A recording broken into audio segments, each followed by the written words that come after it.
Hello, everyone. Yes, it's me again. I've been up since 3 o'clock this morning. Okay, 2:30-ish, 3-ish. I go to bed early and then I wake up early, which is nice. I get to do all kinds of things. I have a table here now, and I've got my sewing machine back here and all my stuff. It's much easier to work here when I'm by myself on my own time than over at the house with the little one.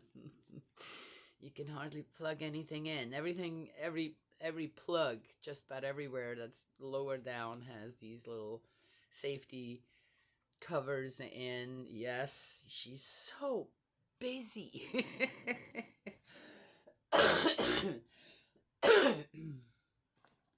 She's just the cutest, and it's every day now. She's going on 15 months, and she's growing into her own little person. You can literally tell, the way she looks, at you, and it's just the wheels are turning, right? Yes, so cute. Yeah. Anyway, wonderful. Another Monday. Yes, happy Monday for some. I know Mondays. I never got that. I don't remember growing up in Switzerland, and then I left there when I was 20, and I worked. I've been working since I've been 14 years old, and so I never got the Monday blues, as one wants to call it. I never heard about that either.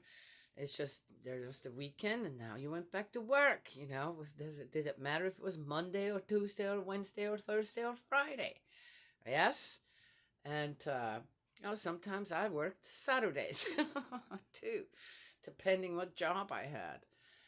And then I came here to the United States, and one of the first things, yes, it's Monday. It's Monday. And I'm going, how do people do it here? Monday's a great day too. Anyway, so not quite getting that. Yes. Anyway, it's Monday here, and I'm going to have all of my grandchildren plus my grandson's friend here. And I already know it's going to be a fabulous day. All of my children's birthdays are coming up within the next couple of months. So, and my wheels are turning. Yes. What are we gonna do? What are we gonna do? What are we gonna do? What are the kids and I gonna make? So have some ideas. Watched a fabulous video this morning. If anybody is interested, and okay, we have to go gluten free here, more or less, not because of my daughter. And the sad thing, as I've mentioned this in another video, the reason so many people now, I think, starting to have gluten allergies, or maybe don't even know that they're having a hard time digesting the gluten, and then so where is it going, and what is it affecting in your system? Like in my daughter's case, she just kept getting headaches. It wasn't even necessarily her stomach, but headaches. So the one reason is that now, in the way that the most of the wheat is processed, the gluten in the wheat is too hard to digest. Yes, they altered it enough. It's becoming inedible. Not that it's poison or anything. It's just, well, I don't know. Some of the side effects one could call poisoning, right? Yes. It's very sad. Yes, very sad. So, is there a natural gluten allergy that people have out there? I'm sure there is. What is there not to have out there when it comes to stuff like that? And for some people, that's just the way it is. But in a way, again, that people are developing a gluten allergy, I think, is due to in the way that our wheat has been altered to the point. Anyway, so I'm constantly trying to find. I told you about the rice flour. Now I found another good one, which is not. It's not like I didn't know about that, but sometimes you have to kind of be pushed in a direction to see. Oh, that's what it looks like. Oh, this is what you can do. Oh, I want to try that, right? and found this lady. It looks like she's from Germany, who bakes with oats. Looks great. And I just happen to have all the ingredients here. So the children and I are going to bake. Make some recipes again without gluten in it. And we'll see how the stuff comes out. Yes? How it comes out. I'll let you know. Anyway, so that's what I've been doing. It's watching all this. I love watching cooking videos and baking videos. I just love it. Oh yeah, and then I shared one. I end up getting. It's nice now on my Facebook feed. I have a lot of a lot of it is recipes, this and that, instead of all this other jazz. And also on the little videos that you can watch, a lot of different from different places in the world and how people do things when it comes to food. And one was I love rice noodles. I like any kind of Asian noodles. This and that. I just do. Okay, it's delicious to me. And saw this one guy on how they make these long noodles, those long rice noodles, and fascinating to watch someone do it by hand, and the old time way. Just fascinating. Love it. I just love stuff like that. Anyway, okay, let's get going here. We are in Ecclesiasticus 11. The deceptiveness of appearances. Okay.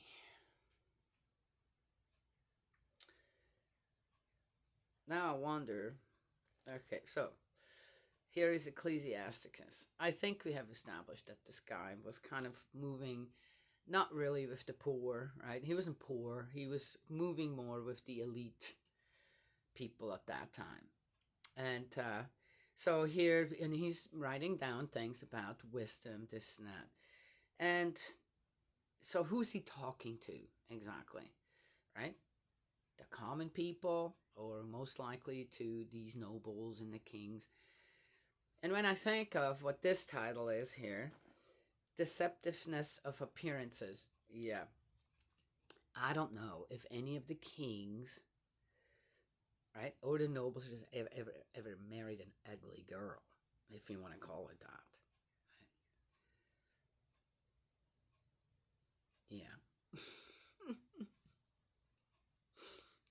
Okay, just saying. Or one that had maybe some physical disability, but was really sound mind. Yes, yeah, probably not. Wisdom enables the poor to stand erect, and gives to the poor a place with the great. Okay.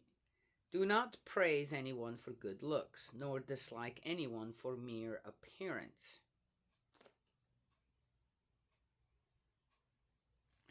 You know what?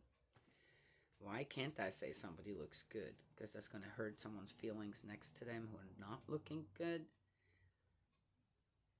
There's all kinds of things that you can praise in people, right? It's not just about looks. Right? You can praise them for their work. So don't praise anyone for their work either. So what? It's a sin when God actually made you look beautiful, created you, or in a way that your mom and dad came together as and then create these beautiful babies. Really? Is there anybody out there actually not looking good? What is he actually saying? Some people do look better than other people. Just saying. Okay, all right, Daniela, just get going.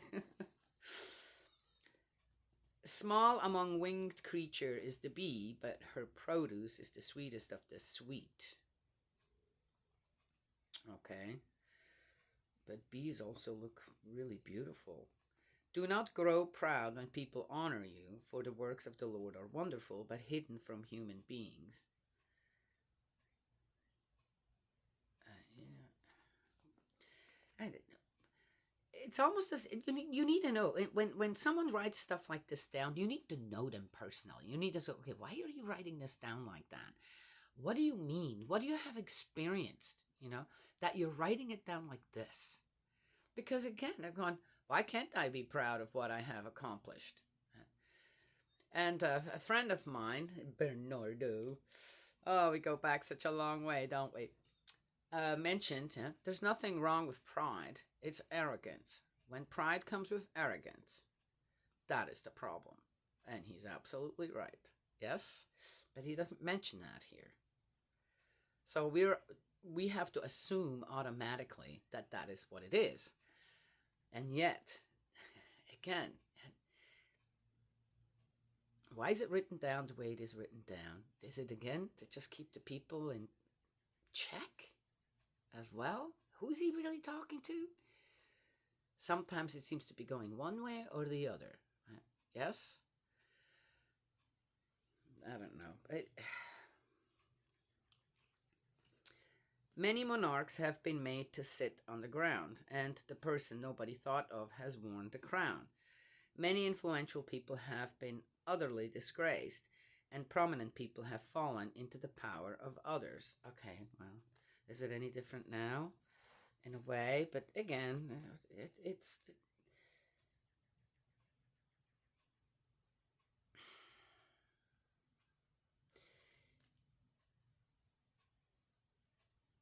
we have developed a tendency as mankind, as human beings, to blame someone else for whatever is happening to us in a way. Yes, and especially in our personal surroundings. And I found that if I'm truly honest with myself, I can't blame anybody else out there for my circumstances, for this or that. If there is anything, the first thing I have to do is look at myself and say, well, I could have just said no. I could have just stepped back. I could have just make a better decision. I shouldn't blame others out there, right? Nobody should blame anybody else for our circumstances or our country's circumstances, right? Or wherever you live. First, we should always take a good look at ourselves, right? Yes? Okay. So, again, and prominent people have fallen into the power of others. Yes, well, it's true. He's right. Beware. Deliberation, but that was their own fault. Deliberation and reflection. Do not find fault before making thorough inquiry. First reflect, then give a reprimand. I always say that. Oh. First reflect. See? And then I would say, and if necessary, give some constructive criticism. Or give a reprimand. Yes? But again, is that up to us? Depending on, again, is it my business or is it not my business? Is it hurting someone that, yeah, I should definitely step in? Right? Or is this just their own stuff that they have to figure out? Listen before you answer. And do not interrupt the speech before it is finished. Oh, well, okay. Thank you. Yes, I should read first. Do not wrangle about something that does not concern you. Do not interfere in the quarrels of sinners. My child, do not take on a great amount of business. If you multiply your interests, you are bound to suffer for it. Hurry as fast as you can, yet you will never arrive, nor will you escape by running away. Some people work very hard at top speed, only to find themselves falling further behind. Okay, I don't know. I mean, I love doing a lot of different things. Even though I'm physically now much more limited on doing things, I still have a lot of things that I do. And I never found that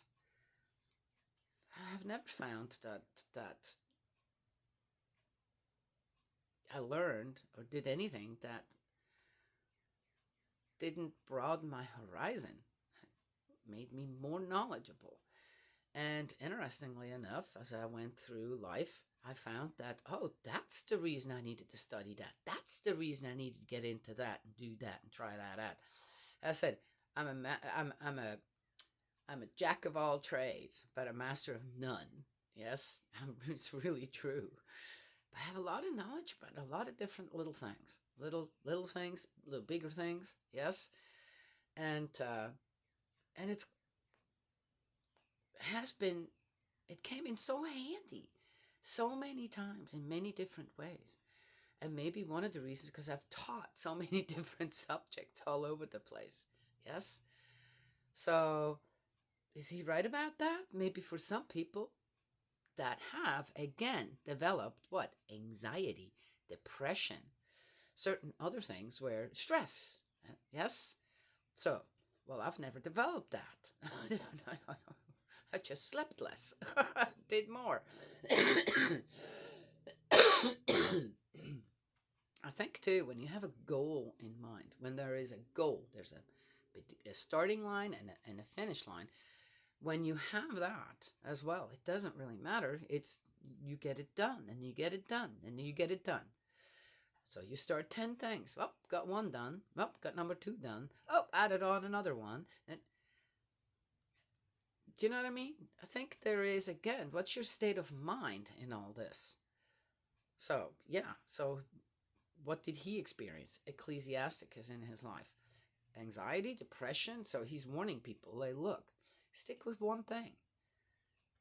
If that's the case. But for others, like me, boy, and I could move fast too. Yes. Yeah? I loved it. Wasn't a problem for me. But I guess it isn't for everyone. Yes? Okay. So, alright. It's good. It's, as I said, if there are problems with the type of life that one lives, and the all the things one takes on, and then there are suddenly problems, then yeah, of course, then he's absolutely do follow. Listen to Ecclesiasticus. Yes, but it's not for everyone. All right, trust in God alone. Absolutely. Or there is the slow kind of person, needing help, poor in possessions and rich in poverty. Oh, that's a good one. Poor in possessions and rich in poverty. That's a good one. You know, he started up. It started out, wisdom enables the poor to stand erect and gives to the poor a place with the great. So here it goes. Here goes the line. Anybody has anything to say about your status? Because you're what? Too little for them? Go. I am poor in possessions, but rich in poverty, and stand erect.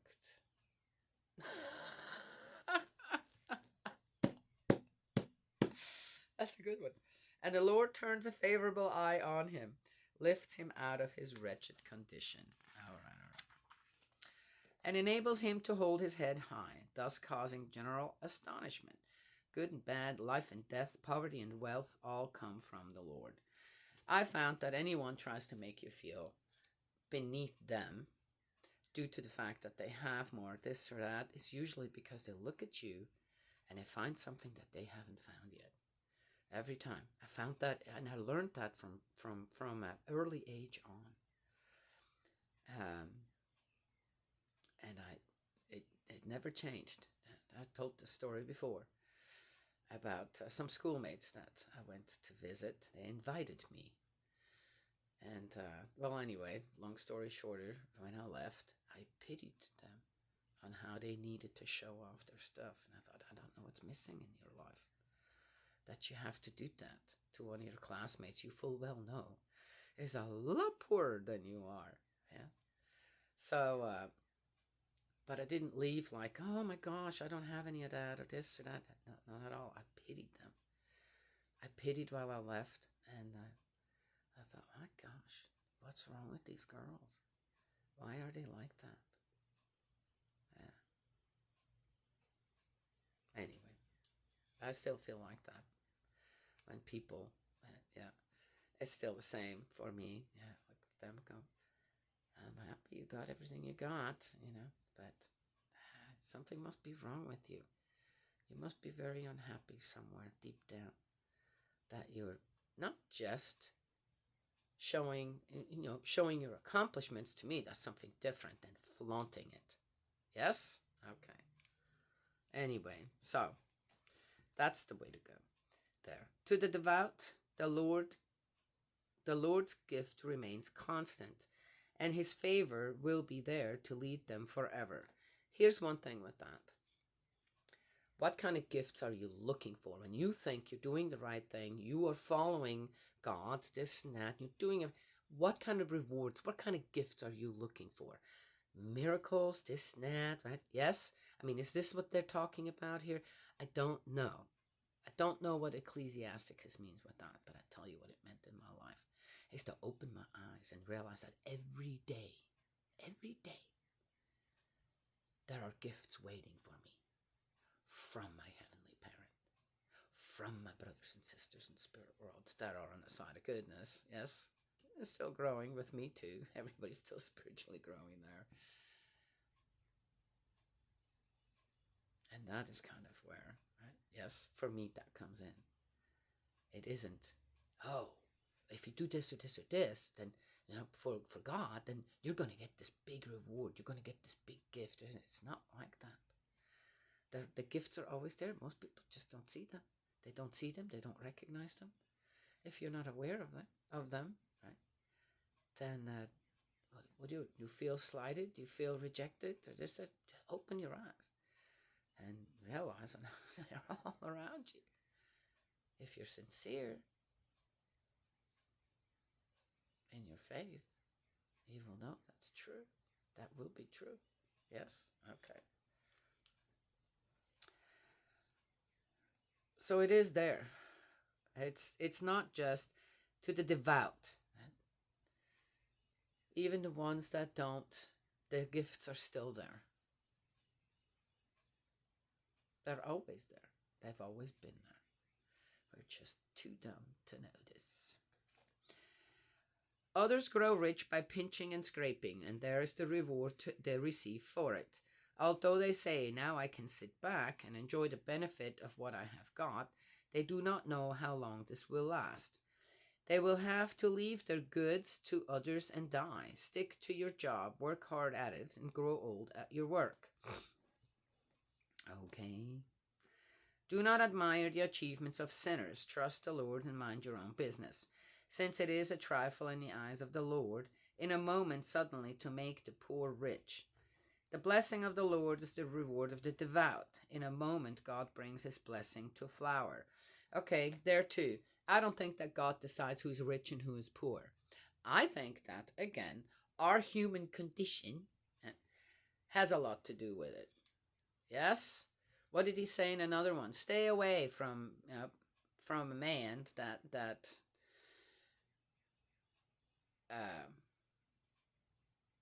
gets riled up easily, right? Yes?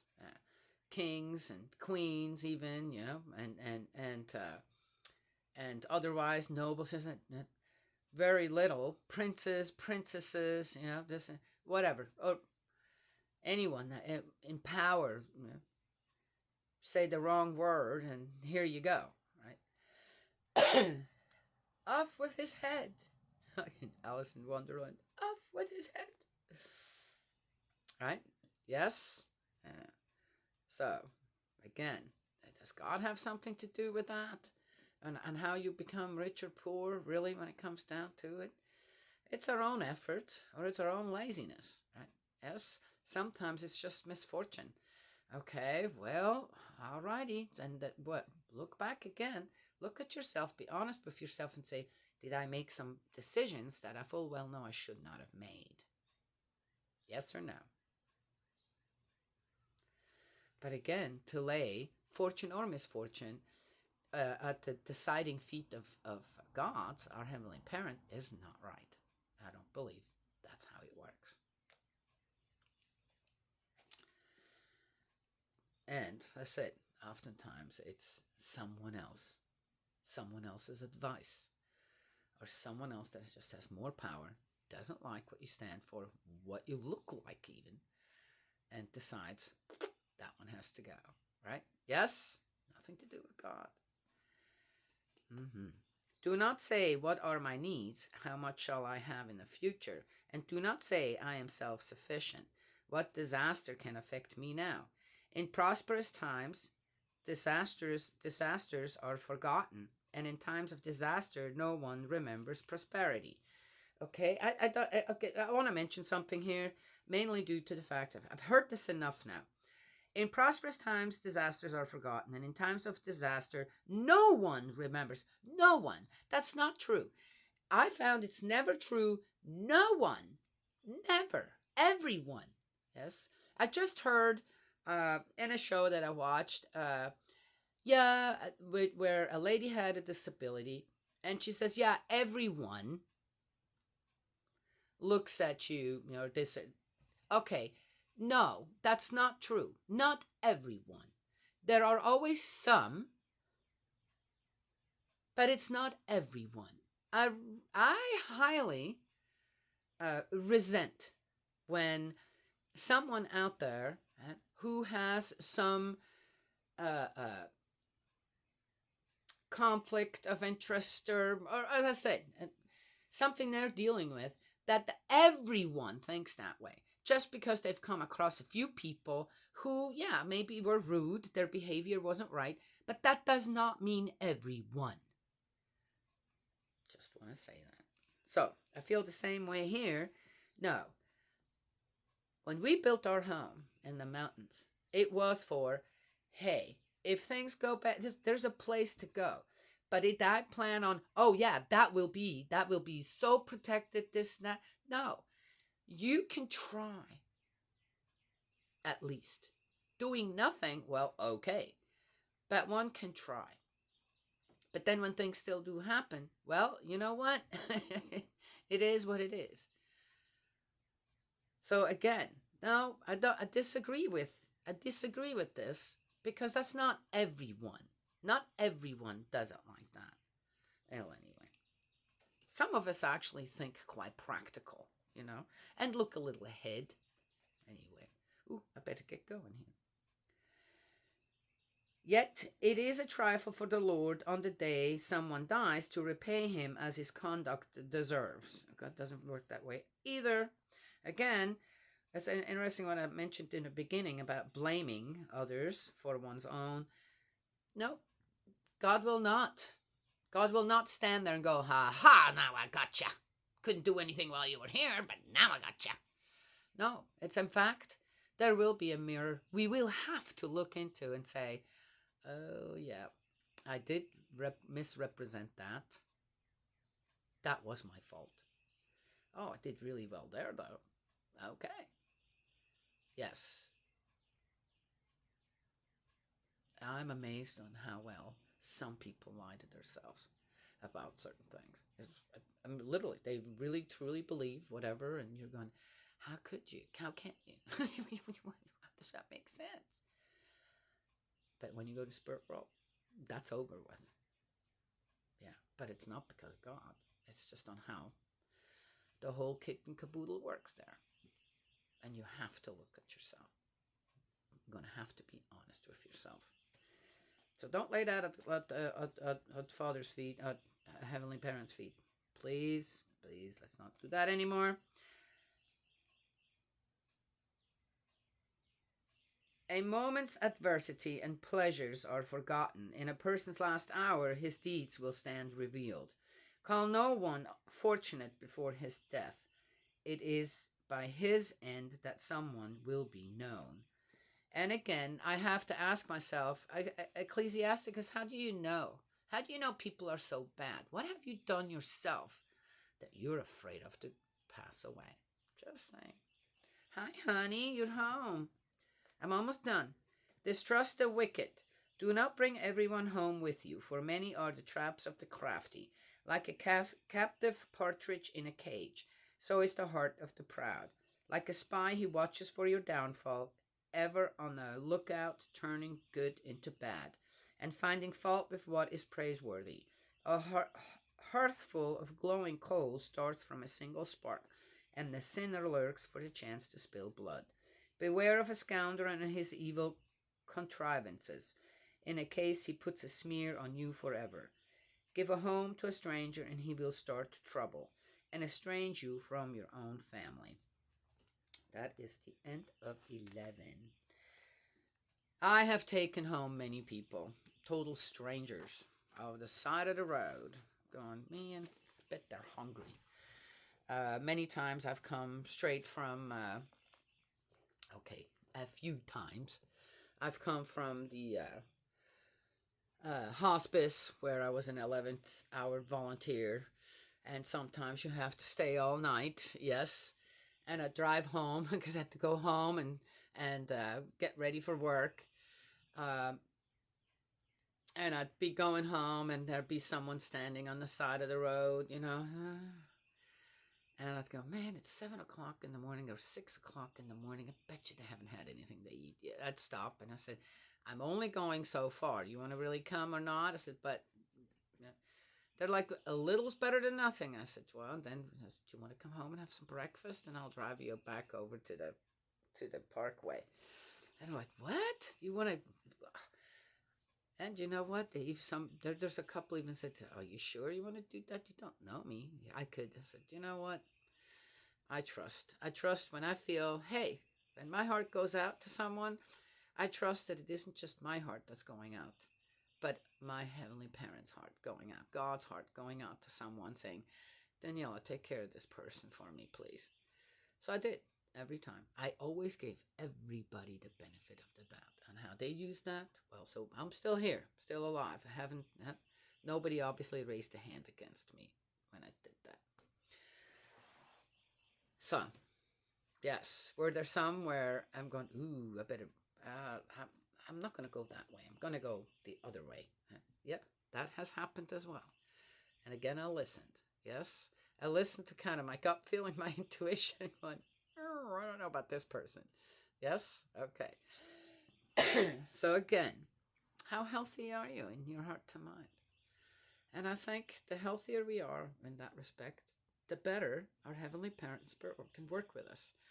And when that happens, then hopefully we won't end up in a bloody mess just because we helped some stranger. Yes? Okay. Well, so he said, trust God. But then what did he say, actually? I gotta go. May Heavenly Parent bless and protect you, guide you, and embrace you with love. I think Ecclesiasticus was a bit confused at times. Yes? Yeah. Eldridge, my dearest brother in faith, I love you. Let's keep praying, and I will talk to y'all another time.